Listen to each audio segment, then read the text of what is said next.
It's 9.5 minutes after 8. It is Rima Brecky on your Friday morning. And of course, being the second Friday of the month, we get to chat to our resident naturopath and nutritionist, Kelli Kieselbach. She is on the line with us this morning. How are you, Kelli? Yeah, I'm great, thank you. How are you? I'm going really, really well. It's good to see your face. And for those who don't realise, yes, we are zooming into the studio this morning, which is always good. So we always get to get the facial cues, which is a big change from a phone call with someone. That is for sure. Now, we've got a big topic this morning, and it is a very, very common one to pretty well most of us. We're talking colds and flus. Look, it's that season for it, for sure. And I guess to get started this morning, Kelli, let me ask you this one. What is a good definition of colds and flus? Obviously, looking at the difference between the two, some of the symptoms, et cetera, et cetera. Yeah, for sure. So, a cold or a flu are both caused by viruses, but different viruses. So, a flu specifically is caused by the influenza virus, and colds can be caused by a number of different viruses. Typically, colds are not as severe, so there's more, risk of complications with the flus. And in terms of the symptoms, most people kind of recognize the cold symptoms, like the runny nose, the sneezing. With the cold, they're less likely to have a fever. So fever and headaches and body aches are more common with the flu as well, rather than the sneezing and the sniffling. Yeah. Yeah. I mean, it's always good to figure out because I guess there's probably different ways to treat either or. But we will get into that for sure. Now, obviously around this time of the year, it seems pretty normal for lots of people to experience colds and flus. And but is there a normal amount of colds to expect? And when does it become, I guess, abnormal? Yeah, well, the average adult will probably experience between 2 to 4 colds or flus per year.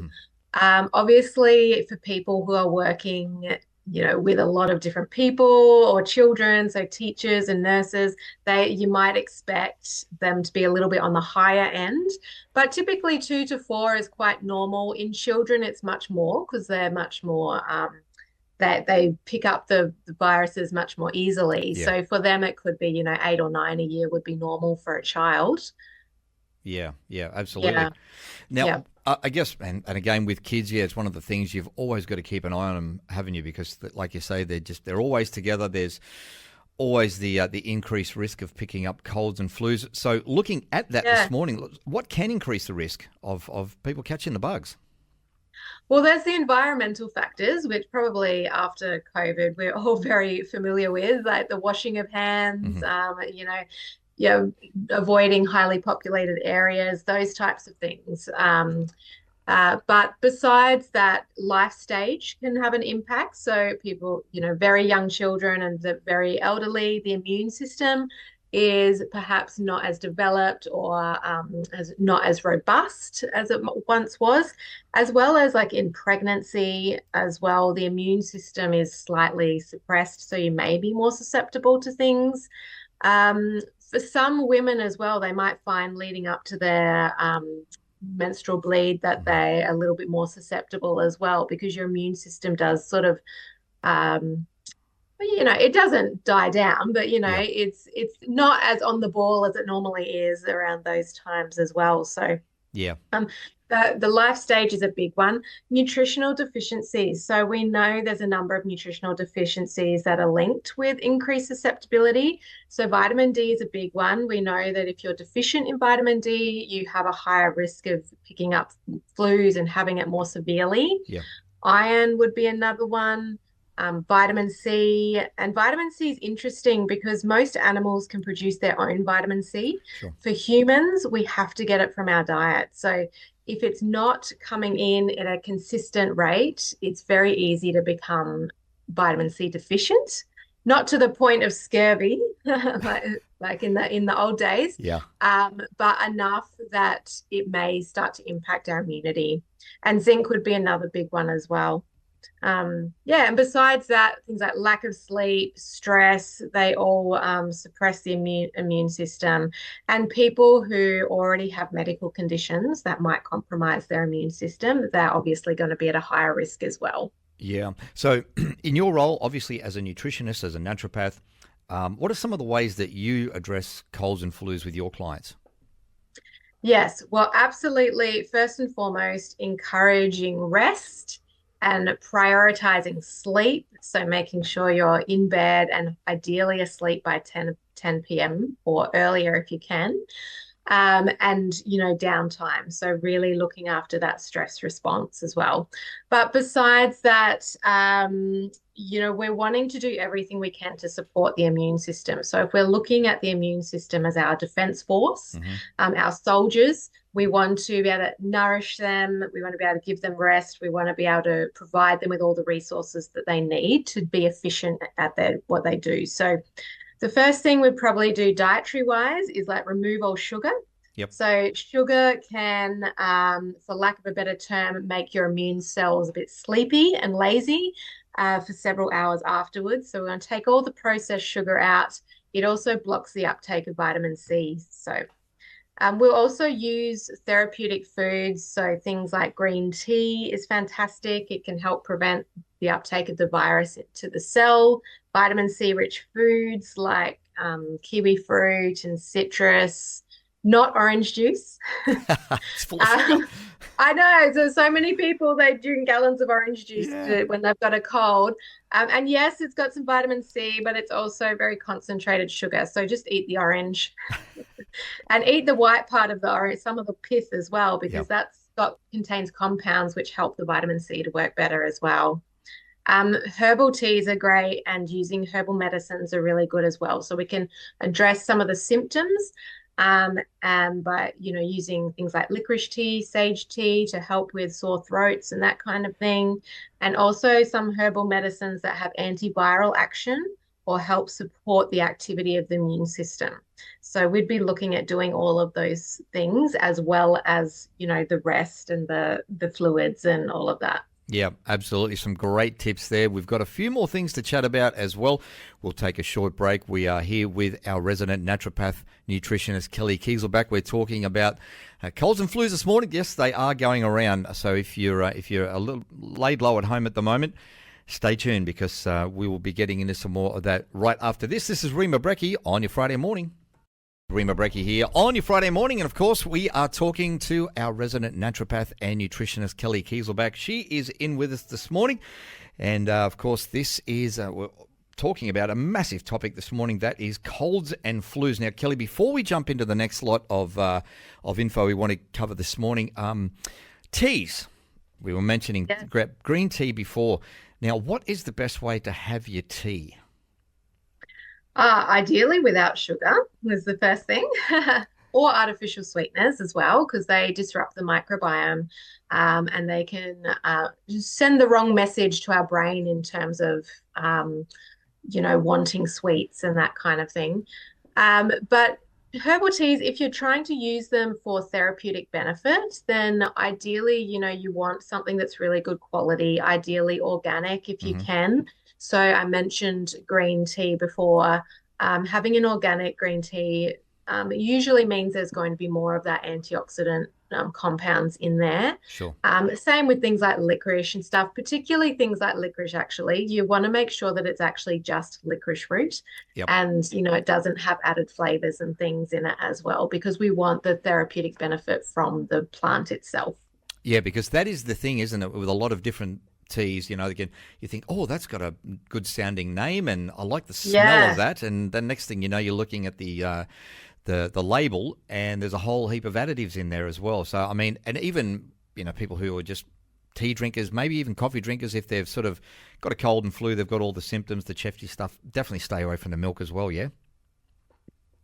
Yeah, I would suggest staying away from milk. I mean, you often don't really feel much like milk when you're unwell, and I don't anyway. But yeah, so instead, using things like your herbal teas, if you're wanting milk in your tea, or just having things black, Yeah. What about a little Yeah. bit of honey for people out there who still love that sort of sweetness? Is honey okay for teas? Yeah, a little bit of honey is okay for most people. Hmm. Yep. So I'd caution around people who have issues with blood sugar or, Sure. diabetes, that kind of thing. However, if you're not sure if it's suitable for you, then go and talk to your nutritionist or naturopath or dietitian or Sure. whoever about that. But yeah, usually honey would be a better option. And if you're using raw honey or manuka honey, that as well can have a little bit of have some beneficial Yep. properties in terms of what we're talking about with colds and flus. Yeah. Cool.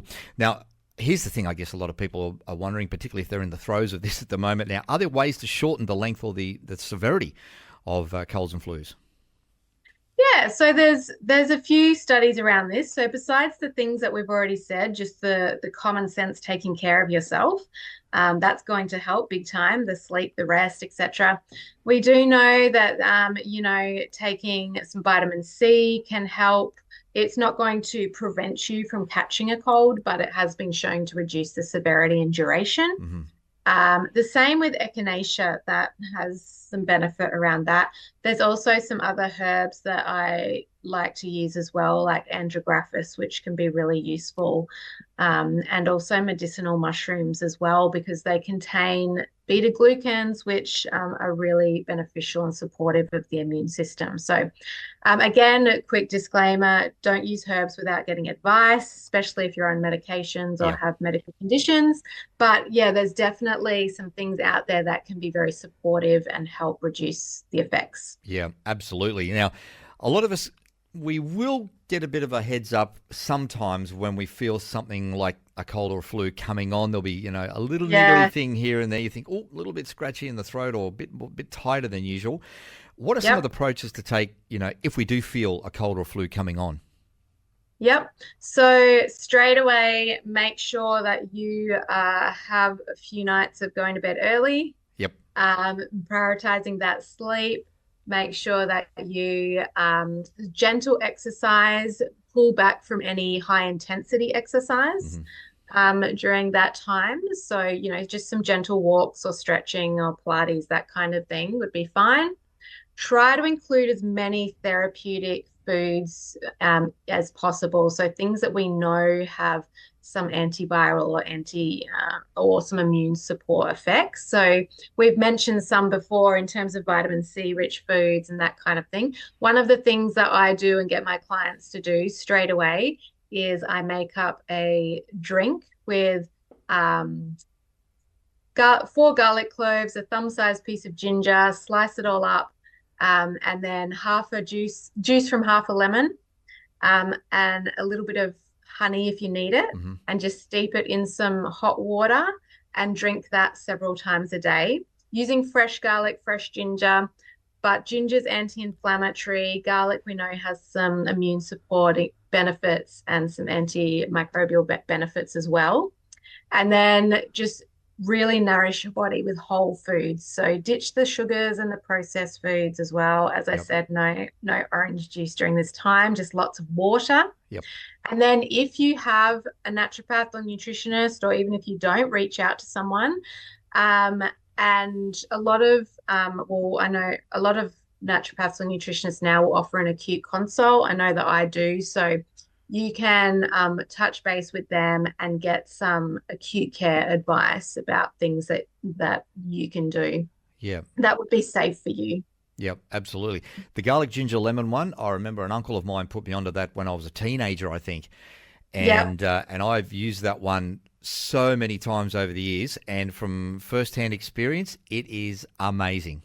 It is amazing. And what I do, if you actually get to the point where you've got that sore throat, or Hmm. you're definitely getting to, then I add a pinch of cayenne pepper as well. Yep. It's great, like analgesic, helps with that sore throat and kind of just burns it all out. Yeah, absolutely, absolutely. Now, what should people do if maybe they're feeling like they're getting sick a little bit more than normal, or maybe they're not recovering as quickly as they should? What should people do in that instance? Yes. So the first thing I would do is go to your GP and ask for some bloods, get a bit of a checkup to make sure there's no serious or Sure. concerning reason why that could be happening. The second thing is to get a nutritional assessment. So see a nutritionist, naturopath. Make sure that there are no gaps in your diet. Make sure that there's no concern around nutrient deficiencies that could be impacting you, and get some advice about what you can do diet-wise to support your immune health. And then I would say work with someone to educate you on things that you can do to help your immune system, and to use herbal medicines and nutrients to support you in a way that is safe for you. Yep, absolutely. So getting to the deeper aspect of why this might be happening. Yeah, that's always an important thing, isn't it? Just at least going for a checkup maybe once or even twice a year is always a good thing to do anyway. Just having some bloods done. Right. Yeah, seeing what's happening there. That's it. Kelli, as always, thank you so much for joining us this morning. Really appreciate it, particularly now colds and flu season is on us, and a lot of people, definitely coming down with the dreaded lurgy. So if people want to get in contact with you, maybe find some info that you've got available, how can they do that? Yeah, so the best way is probably to go to my website, which is kellik.com.au. So Kelli with an I, k.com.au. I've also got my social media pages, so Instagram, KelliK_naturopath, and Facebook, Kelli K Naturopath Nutritionist. You can follow me on there, or you can contact me through there as well. And there is some information on my pages and in my blog about, immune health and things you can do if you want a little bit more information.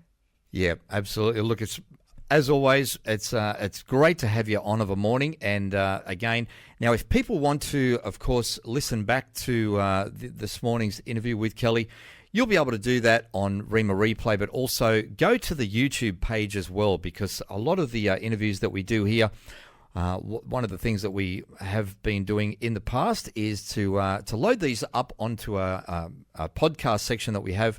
Rima.cc has a YouTube page now with a whole bunch of interviews on there, and you'll be able to find ours this morning. We'll have that up probably in the next day or two at least anyway, so we'll let you guys know about that when that's on. And make sure you jump on that, because there is so much great info on there. And again, that's Rima.cc. Jump onto YouTube. All of our interviews there in a podcast form, so you'll be able to find that. And again, Kelli, if people want to track you down again, what are your socials again? Yes, KelliK_naturopath on Instagram. So it's Kelli with an I. And on Facebook, Kelli K Health. Yep, brilliant. Thank you so much, Kelli. Hold the line. I will get back to you very, very shortly indeed. Kelli Kieselbach there, our resident naturopath and nutritionist. Stay with us. This is Rima Brecchi on your Friday morning. We've got the 8:30 news coming up next.